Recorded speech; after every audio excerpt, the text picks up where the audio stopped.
जिले की महिला आईपीएस अधिकारी एक दिन अपने काम से गाड़ी से निकल करके जा रही थी। तब उन्होंने देखा कि एक जगह पर बहुत ज्यादा भीड़ लगी हुई है। तब वो अपनी गाड़ी को वहीं ड्राइवर से कह के रुकवाती हैं और उतर करके जब जाती हैं तो देखती हैं कि एक व्यक्ति के लिए कई सारे लोग मिलकर के उसे मार कूट कर रहे हैं, उसे कूट रहे थे, मार रहे थे। ये दृश्य जब वो महिला आईपीएस देखती हैं, जिले की जो एसएसपी होती हैं, फिर वो उस भीड़ के पास पहुंचती हैं और सभी को डांट फटकार लगाती हैं, कहती हैं कि तुम इसे क्यों मार रहे हो। पुलिस को देख करके वो सभी जो लोग होते हैं उस लड़के को मार रहे थे, वो सभी वहां से भाग जाते हैं। फिर कोई नहीं बचता। लेकिन जब उन महिला आईपीएस की नजर उस लड़के की सूरत पर जब पड़ती है तो वो एकदम से दंग रह जाती हैं, एकदम से हिचक जाती हैं। फिर वो लड़का उन मैडम की तरफ देखता है तो वो रोने लगता है, गिड़गिड़ाने लगता है। फिर मैडम कहती हैं कि आखिर रमेश, तुम इस हालत में कैसे आ गए और ये लोग तुम्हें क्यों मार रहे थे, आखिर बात क्या है। तब वो रोने लगता है, गिड़गिड़ाने लगता है और फिर जो कहानी मैडम के लिए बताता है उसे सुनकर के मैडम बड़ी भावुक हो जाती हैं, परेशान हो जाती हैं। आखिर उस लड़के ने कौन सी ऐसी कहानी बताई थी जिसे सुनकर के वो मैडम बहुत ज्यादा परेशान हो गई थी, और उस लड़के का और आईपीएस अधिकारी का क्या रिश्ता था, ये पूरी सच्चाई इस वीडियो के माध्यम से जान लेते हैं। नमस्कार, मैं हूं रितेश कुमार। दरअसल आज की जो घटना मैं आपको सुनाने के लिए जा रहा हूं, ये सच्ची घटना आपके दिल को छू कर निकल जाएगी और आप भी सोचने पर मजबूर हो जाएंगे कि इंसान की जीवन में ऐसे ऐसे हालात आते हैं कि पता नहीं वो कौन सी परिस्थिति से उसे गुजरना पड़ता है। एक लड़का जिसका नाम रमेश था, जो अपने माता पिता के साथ रहा करता था, बड़े आनंद से अपने जीवन को बिता रहा था, लेकिन अच्छा खासा कमाता था और कोई सरकारी जॉब नहीं थी। तब उसके माँ बाप कहते हैं कि बेटा ऐसा करो कि तुम विवाह कर लो, ज्यादा पढ़ाई लिखाई तुम्हारी है नहीं, कोई नौकरी लग नहीं पाएगी, इसलिए तुम विवाह कर लो, हम भी वृद्ध हैं और फिर हमें भी कुछ सहारा मिल जाएगा, मदद मिल जाएगी घर में जब बहू आ जाएगी। तो लड़का अपने माँ बाप की बात सुन करके कहता है ठीक है, हम शादी कर लेंगे। फिर कुछ दिन के बाद में एक पड़ोस के गांव से एक रिश्ता आ जाता है। उस लड़की का नाम सुप्रिया होता है और लड़के का नाम रमेश होता है। सुप्रिया का विवाह रमेश के साथ हो जाता है। सुप्रिया बड़े आनंद से हंसी खुशी के साथ दुल्हन बन करके अपने पति रमेश के साथ रहती है, अपने सास ससुर की सेवा भी करती है। लेकिन एक समय की बात है, जो सुप्रिया अपने माता पिता के घर कॉलेज में पढ़ा करती थी, उसकी एक सहेली का फोन एक दिन उसके फोन पर आता है और वो कहती है कि सुप्रिया तू कैसी है। उधर से वो कहती है कि मैं तो ठीक हूं, तू बता तू कैसी है। वो कहती है कि देख सुप्रिया, मैं और तुम एक ही साथ पढ़ा करते थे, लेकिन मैं आज आईपीएस अधिकारी बन गई हूं, बस इसीलिए तुझे बताने को फोन किया था। ये बात जब सुप्रिया सुनती है तो बड़ी खुश होती है, कहती है वैसे तो तू पढ़ने में इतनी अच्छी नहीं थी, लेकिन तेरी किस्मत बहुत बदली, आज तू आईपीएस अधिकारी बन गई। मैं तो तुझसे पढ़ने में बहुत ज्यादा होशियार थी और तू मुझसे ही पूछ करके पढ़ाई किया करती, लेकिन फिर भी मैं आईपीएस नहीं बन पाई, मैं तो घर गृहस्थी संभालने लगी, मेरे माँ बाप ने मेरा विवाह कर दिया। सुप्रिया की सहेली कहती है कि अब तू घर में हाउस वाइफ बन करके बैठी रहेगी या फिर कुछ करेगी आगे। ये बात जब उसके दिमाग में गूंजने लगती है कि मेरी सहेली जो मुझसे पढ़ने में बहुत कमजोर थी, वो एक आईपीएस बन सकती है, तो मैं तो बहुत होशियार हूँ पढ़ने में, मैं क्यों नहीं बन सकती। शाम को उदास बैठी हुई थी, तभी रमेश कहीं से आता है और कहता है कि सुप्रिया, आज तुम इतनी उदास क्यों बैठी हो, आखिर बात क्या है। तब वो कहती है कि मैं उदास तो इसलिए बैठी हूँ कि मेरे साथ में एक मेरी सहेली पढ़ा करती थी, वो मुझसे पूछ पूछ करके क्वेश्चन किया करती थी। आज वो आईपीएस बन गई है और मैं उससे पढ़ने में होशियार थी, मैं उसे बताती थी, लेकिन मैं हाउस वाइफ बनी बैठी हूँ। मेरा मन कर रहा है कि मैं भी आगे पढ़ाई करूं और कुछ न कुछ पद हासिल करूं। ये बार रमेश सुनता है तो कहता है इससे बढ़िया कौन सी बात है, मैं माँ बाप से पूछ लेता हूं और तुम्हें पढ़ाई करने की अगर इच्छा है तो तुम पढ़ाई करो, जो भी पैसा खर्च होगा मैं चाहे कुछ भी करूं, लेकिन तुम्हारी पढ़ाई में कमी नहीं होने दूंगा, तुम मन लगा करके पढ़ाई करो। फिर वो अपने माँ बाप से पूछता है। उसके माँ बाप कहते हैं कि बेटा कहाँ तुम झमेले में पढ़ोगे, बहू को पढ़ाओगे, अरे घर का काम करने दो, हम भी बूढ़े हैं, हमें कुछ सहारा मिल जाएगा, कुछ मदद मिल जाएगी। रमेश कहता है कि नहीं पिताजी, सुप्रिया को पढ़ने दो, उनका मन है पढ़ने का, क्योंकि घर में और दूसरा कोई नहीं है। मैं सोच रहा हूं कि अगर ये पढ़ लिख जाएगी, कुछ बन जाएगी, तो हम सबको बहुत साधन हो जाएगा, बहुत आराम हो जाएगा। अकेला बेटा था रमेश, इस वजह से उसके माँ बाप उसके बात को ठुकरा नहीं पाए और कहते हैं ठीक है बेटा, जैसी तुम्हारी मर्जी है। अब रमेश अच्छी मतलब कोचिंग सेंटर में उसका एडमिशन करा देता है, क्योंकि इंटर ग्रेजुएट तो वो अपने मायके से ही करके आई थी सुप्रिया। अब वो कोचिंग सेंटर में एडमिशन करा देता है रमेश, और फिर वो यूपीएससी की तैयारी करने लगती है। यूपीएससी की जब तैयारी जी जान से करती है, शहर में चली जाती है, वहां 1 साल तक बहुत मेहनत करके वो पढ़ाई करती है। लेकिन जब पेपर होता है तो दुर्भाग्य की बात ये होती है कि सुप्रिया फेल हो जाती है, बड़ी निराश हो जाती है। तब उसका जो पति होता है रमेश, वो पूछता है कि आखिर सुप्रिया रिजल्ट कैसा रहा। तब वो बड़ा उदास होकर के कहती है कि रमेश, इस बार तो मैं फेल हो गई। मैंने प्रयास तो बहुत किया, लेकिन पता नहीं कैसे मैं फेल हो गई। मैंने सारे क्वेश्चन किए थे और मन लगा करके पढ़ाई भी की थी।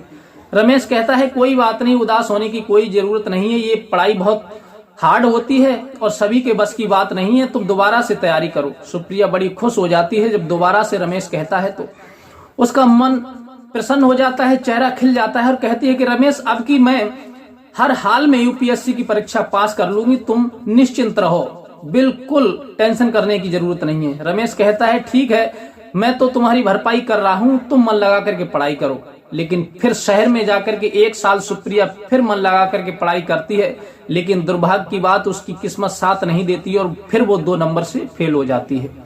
ये बात जब रमेश सुनता है तो रमेश को बड़ा गुस्सा आता है, कहता है कि तुम 1 बार फेल हो गई, दूसरी बार भी फेल हो गई। कहां तुम कहती थी कि मैं अपनी सहेली को बताती थी, वो मुझसे पूछ करके पढ़ाई करती थी। आज वो आईपीएस है और तुम एक कांस्टेबल भी नहीं बन पा रही हो। तुम्हें पढ़ने का ही कोई शौक नहीं है, ना ही तुम्हारी रुचि हो कोई पढ़ाई में। ये बात जब सुप्रिया सुनती है तो कहती नहीं रमेश, ऐसी कोई बात नहीं है, एक बार मुझे मौका और दे करके देखो। रमेश कहता है अब मेरे बस से बाहर है, माता पिता पहले ही मना कर रहे थे, मैंने उनकी बात नहीं मानी और अब मैं तुम्हें अपने स्तर से नहीं पढ़ा सकता, क्योंकि माँ बाप अगर मना कर देंगे तो मैं इसमें कुछ नहीं कर सकता। फिर वो अपने माँ बाप से कहता है, लेकिन उसके माँ बाप साफ मना कर देते हैं और सुप्रिया का मन होता है कि अब की मैं पास जरूर हो जाऊंगी, उसे अपने ऊपर विश्वास था। लेकिन रमेश मना करता है। इसी बात को लेकर के सुप्रिया के बीच में झगड़ा होने लगता है, विवाद यहाँ तक इतना बढ़ जाता है कि वो सुप्रिया के लिए गाली गलौज देने लगता है और मारपीट भी उसके साथ कर देता है। जब मारपीट कर देता है तो सुप्रिया गुस्से में आ जाती है और फिर वो अपने पति का घर छोड़ करके अपने मायके चली जाती है। जब मायके चली जाती है काफी दिन वहां रहने लगती है और रहते रहते काफी समय बीत जाता है। फिर तलाक की नौबत आ जाती है। फिर उन दोनों के बीच में कुछ दिन केस भी चलता है और फिर एक दूसरे से तलाक ले लेते हैं। रमेश अपने माँ बाप के साथ रहने लगता है, सुप्रिया अपने माँ बाप के घर रहने लगती है। सुप्रिया के पिता कहते हैं कि बेटी ऐसे तुम घर में कब तक पड़ी रहोगी, तुम्हारी ससुराल तो है नहीं जो तुम घर में हाउसवाइफ बन करके रहोगी या सास ससुर की सेवा करोगी, लेकिन यहाँ तो मायका है। अब तुम ऐसा करो, कुछ पढ़ाई लिखाई और कर लो, शायद तुम्हारी किस्मत में कुछ हो तो तुम पास हो जाओ। फिर वो बड़ी खुश होती है अपने पिता की बात सुनकर के। वो कहती है कि पिताजी एक चांस आप मुझे दे देंगे तो मैं आपका कभी एहसान नहीं भूलूंगी, बस मुझे विश्वास है अपने ऊपर, मेरे अंदर से आत्मा से ये आवाज आ रही है कि अब की बार मैं कामयाब हो जाऊंगी। उसके पिता कहते हैं ठीक है बेटी, प्रयास करके देख लो, मैं तुम्हारा सहयोग करूंगा। अब सुप्रिया फिर यूपीएससी की तैयारी करने लगती है। लगभग इसी तरह से वहां पर सुप्रिया को मायके में रहते रहते 4 बरस हो गए थे।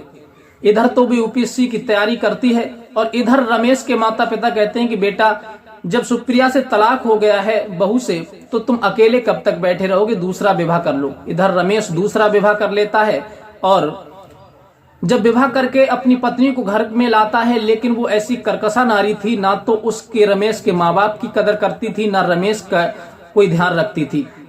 वो केवल अपने ही फैशन में रहा करती थी, अपने स्टाइल में रहा करती थी। धीरे धीरे वही वक्त बीतता चला जाता है। इधर सुप्रिया यूपीएससी की तैयारी करती है। जब पेपर देने जाती है तो वो रिजल्ट उसका जब निकल करके आता है तो वो पास हो जाती है, बड़ी खुश होती है, अपने पिता के गले से लिपट जाती है, कहती है कि पिताजी तुमने मुझे ऐसा आशीर्वाद दिया कि आखिर मैं 2 बार फेल हो गई थी, लेकिन तीसरी बार में मैं पास हो गई। अब वो जिले की आईपीएस पद पर नियुक्त हो जाती है, लेकिन 1 साल के लिए उसे ट्रेनिंग के लिए भेजा जाता है सुप्रिया के लिए। जब आईपीएस बन जाती है, इधर रमेश जो होता है अपनी दूसरी पत्नी के साथ रहने लगता है, लेकिन उसकी जो पत्नी होती है वो बहुत ज्यादा न्यूलाइट होती है उसकी जो शौकें थी वो रमेश जरूरतों को उसकी पूरा नहीं कर पा रहा था, क्योंकि वो अपनी सहेलियों के साथ घूमना पसंद करती थी, अच्छे अच्छे कपड़े पहनना पसंद करती थी। लेकिन रमेश की इतनी स्थिति नहीं थी कि वो हर समय गाड़ी में घुमा पाए, महंगे से महंगे फोन लेकर के उसे दे सके, क्योंकि सबसे मेन बात तो ये थी कि वो रमेश के मन तक नहीं भा रही थी, क्योंकि वो रमेश की ना केयर करती थी ना उसके माँ बाप की केयर करती थी। इस वजह से रमेश और उसकी पत्नी जो दूसरी थी उनके बीच में अनबन बनी रहती थी।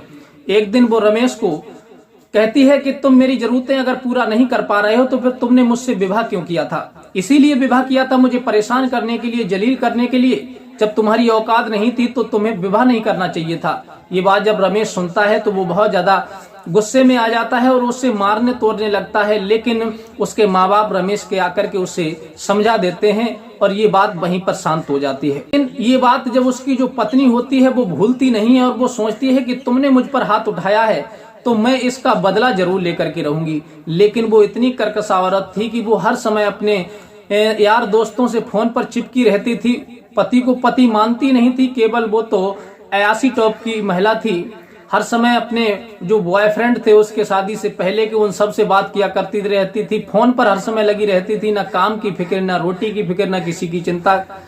इस प्रकार से काफी समय बीत जाता है और इधर सुप्रिया जो होती है आईपीएस बनकर के अपने माँ बाप के यहाँ से उसी जिले में मतलब तैनात हो जाती है जिस जिले का रहने वाला रमेश होता है।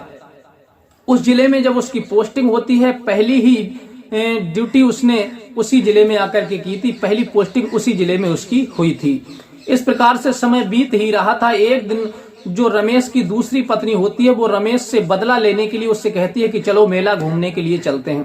एक दिन रमेश की जो दूसरी पत्नी होती है वो रमेश से कहती है कि तुम मेरे साथ चलो, मेला देखने के लिए चलते हैं, वहां से कुछ सामान खरीद करके लाएंगे। ये बात जब रमेश सुनता है तो पहले तो मना करता है, लेकिन वो जिद करने लगती है। तब रमेश कहता है ठीक है, हम तुम्हारे साथ चलते हैं, लेकिन जल्दी लौट करके आ जाना, क्योंकि वो रमेश से बदला लेना चाह रही थी जो रमेश ने उसके ऊपर हाथ उठा दिया था। इस प्रकार से रमेश को वो बुला करके जब अपने साथ ले जाती है और मेले में जब पहुंच जाती है तो पहले से ही वो अपने जो बॉयफ्रेंड उसके होते हैं, जो दोस्त होते हैं, उन्हें फोन करके बुला लेती है कि मैं अपने पति को बुला करके ला रही हूं और तुम सभी लोग वहीं पर मिलना और फिर इसको इतनी बुरी तरह से मारना कि इसे छठी का दूध याद आ जाए, क्योंकि इसने मेरे ऊपर हाथ उठाया है, इसकी औकात नहीं है मुझे रखने की, मेरा खर्चा करने की, फिर उसने मुझसे विवाह क्यों किया था। उसके जो बॉयफ्रेंड होते हैं वो भी सोचते हैं कि ये अपने पति से दूर हो जाए तो हमारी और भी मौज मस्ती के दिन आ जाएंगे, फिर हम इससे खूब मौज मस्ती किया करेंगे। इस प्रकार से उसकी रमेश की दूसरी पत्नी उससे बुला करके ले जाती है और वहां उसके जो यार दोस्त लगे होते हैं, इशारा करने के बाद में वो तो दूसरी तरफ को चली जाती है, लेकिन रमेश पर उसके जो बॉयफ्रेंड होते हैं, जो दोस्त होते हैं, वो टूट पड़ते हैं, उसे खूब मारने लगते हैं। इधर तो रमेश की कुटाई हो रही थी, लेकिन इधर जो उसकी तलाकशुदा जो पत्नी थी सुप्रिया, वो आईपीएस अधिकारी बन गई थी, जिले की एसएसपी, वो अपनी गाड़ी से निकल करके जा रही थी उसी मेले में गश्त करने के लिए। तभी उसकी नजर उस भीड़ पर पड़ती है, तब वो अपनी गाड़ी ड्राइवर से कह करके वहीं रुकवा लेती हैं और कहती है 1 मिनट गाड़ी रोक लो, मैं जरा देखूं ये भीड़ कैसी लगी हुई है। फिर वो उतर करके जब जाती हैं तो देखती हैं कि एक व्यक्ति के लिए 4-5 लोग मिल करके खूब ज्यादा उसकी कुटाई कर रहे हैं, धुनाई कर रहे थे। तभी मैडम आवाज लगाती हैं और आप पुलिस को देख करके वो मारने वाले जो होते हैं लोग वो वहां से भाग जाते हैं और मैडम की नजर जब उस रमेश पर पड़ती है तो वो चौंक जाती हैं, एकदम से हक्की बक्की रह जाती हैं और कहती हैं कि रमेश, आखिर ये लोग तुम्हें क्यों मार रहे थे, तुमने क्या किया है? तब रमेश कहता है कि मैंने कुछ नहीं किया है। रमेश भी उन्हें देख करके चौंक जाता है और कहता है कि मैडम मैंने कुछ नहीं किया है, तुमसे जब तलाक मेरा हुआ था उसके कई साल के बाद में, 2-3 साल के बाद में मेरे माँ बाप ने मेरा दूसरा विवाह कर दिया। लेकिन जो मेरी पत्नी थी वो बहुत ज्यादा दुष्ट औरत थी, वो हर समय घर में कलेश करती है, अच्छी अच्छी शौकें अपनी पूरी करवाती है, लेकिन हमारी हैसियत से ज्यादा वो अपनी शौकें पूरी करवाती है। ना तो माँ बाप की केयर करती, ना हमारा कोई ध्यान रखती है, ना घर में परिवार को संभाल करके चलाती है। बस उसका यही शौक है, हर समय फोन पर चिपकी रहती है। और एक दिन मुझे गुस्सा आ गया, उसने मेरे साथ बदतमीजी की तो मैंने उस पर हाथ उठा दिया। इसी बात का बदला लेने के लिए वो मुझे बातों में बहला फुसला करके मेला में घुमाने के लिए लाई थी, लेकिन उसी के ये यार दोस्त थे, इन्होंने मुझ पर हमला कर दिया और ये सब मुझे मारने पीटने लगे।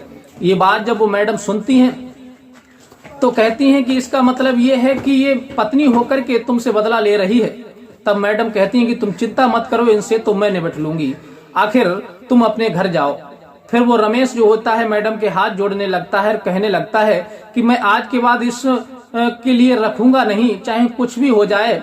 और मैंने तुम्हारे साथ बहुत बुरा किया है कि जो मैंने तुम्हें ठुकरा दिया और तुमसे तलाक ले ली। मुझे नहीं पता था कि तुम इतनी होनहार लड़की हो, और मेरे घर से जाने के बाद तुम जिस परीक्षा की तैयारी कर रही थी तो तुमने माँ बाप के घर जाकर के वो मुकाम हासिल कर लिया। मैं बहुत ज्यादा शर्मिंदा हूँ।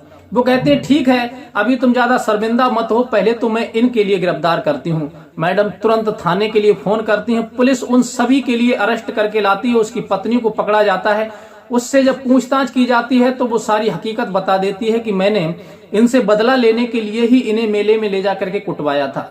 फिर जो मैडम सुप्रिया होती हैं आईपीएस, वो उन सभी को गिरफ्तार करवाती हैं, उन्हें थाने में उनकी रिपेयर करवाती हैं और फिर उनके खिलाफ मुकदमा लिख करके उन्हें जेल भेज देती हैं। और उसके सहयोग में उस रमेश की पत्नी को भी वो जेल भेज देती हैं। फिर रमेश गिड़गिड़ाने लगता है, कहता है कि मुझे इससे तलाक चाहिए और मैं आपके साथ रहना चाहता हूँ। वो कहती है ठीक है, पहले तुम इससे तलाक ले लो, उसके बाद मैं तुम्हारे साथ रह सकती हूँ। रमेश फिर कोर्ट में तलाक की फाइल दायर कर देता है, लेकिन वो शर्म की वजह से उसकी जो दूसरी पत्नी होती है वो आना पसंद नहीं करती और रमेश को तलाक दे देती है। रमेश की जब उधर से तलाक हो जाती है तो पुनः वो सुप्रिया से माफी मांगने लगता है, कान पकड़ने लगता है, कहता है कि मैंने तुम्हारे साथ बुरा किया सो किया, लेकिन जीवन में मैं कभी भी तुम्हारे साथ कोई दुर्व्यवहार नहीं करूंगा, मुझे माफ कर दीजिए। फिर वो फोन करके अपने माँ बाप को बताता है। उसके माँ बाप बड़े प्रसन्न होते हैं, कहते हैं कि बेटा बहुत अच्छी संस्कारी बहू थी, अगर वो आने के लिए राजी हो जाए तो सुप्रिया को बुला करके घर ले आओ। फिर सुप्रिया से वो बात भी कराता है अपने माँ बाप की। उसके माँ बाप उससे विनती करते हैं।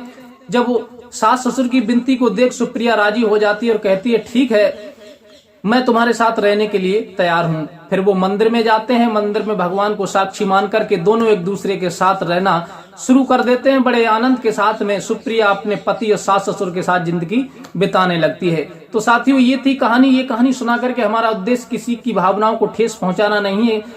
हमारा मकसद तो केवल आपको जागरूक करना है। आपको इस कहानी से क्या सीख मिली, अपनी राय हमें कमेंट में जरूर दें और मिलते हैं इसी प्रकार की कोई नेक्स्ट घटना कहानी के साथ। तब तक के लिए दीजिए इजाजत, नमस्कार।